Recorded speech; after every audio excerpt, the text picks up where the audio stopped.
தமிழ் சினிமாவின் முன்னணி நடிகர்களுள் ஒருவர் தனுஷ். இவர் நடிப்பின் இயக்கத்தில் 4வது படமாக இட்லி கடை உருவாகியுள்ளது.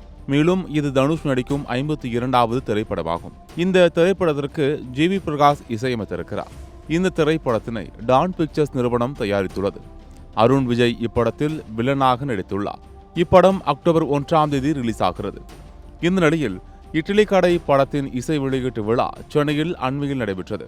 படக்குழு மற்றும் சிறப்பு விருந்தினர்கள் பல இந்த விழாவில் கலந்து கொண்டனர். இந்த விழாவிற்கு தனுஷ் ரசிகர்கள் கடலென திரண்டனர். சிலருக்கு அனுமதி சீட்டு இருந்தும் பலரால் அரங்கம் உள்ளே நுழைய முடியவில்லை. இதனால் பல ரசிகர்கள் கடுப்பாக இணையத்தில் வீடியோ வெளியிட்டனர். இந்த சூழலில் இதனை கருத்தில் கொண்டு தனுஷ் நற்பணி மன்றம் ரசிகர்களிடம் மன்னிப்பு கேட்டு அறிக்கை வெளியிட்டுள்ளனர். அதில் பேரன்புக்கும் மரியாதைக்கும் உரிய தலைவர் தனுஷ், நண்பர்கள், நற்பணி மன்ற மாவட்ட நிர்வாகிகள், பொறுப்பாளர்கள், உறுப்பினர்கள், தாய்மார்கள், குழந்தைகள், ரசிகர்கள் மற்றும் தமிழக மக்கள் அனைவருக்கும் வணக்கம்.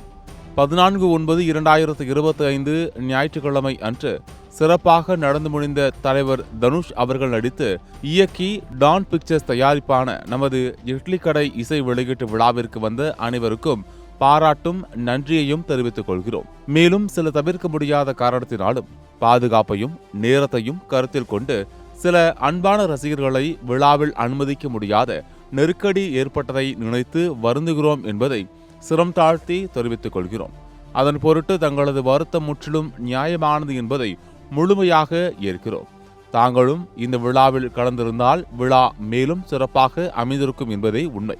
இதை போன்ற நெருக்கடிகளையும் வருத்தங்களையும் வருங்காலத்தில் சரி செய்து தங்களுக்கு சிறு குறையும் மன வருத்தமும் ஏற்படாத வகையில் விழா நிகழ்ச்சிகளை சிறப்பாக நடத்துவோம் என்பதை தெரிவித்துக் கொள்கிறோம். எனவே விழாவில் கலந்து கொள்ள முடியாத அன்பு உள்ளங்களின் வேதனை எங்களுக்கும் பல மடங்கு உள்ளது என்பதை தெரிவித்துக் கொள்கிறோம்.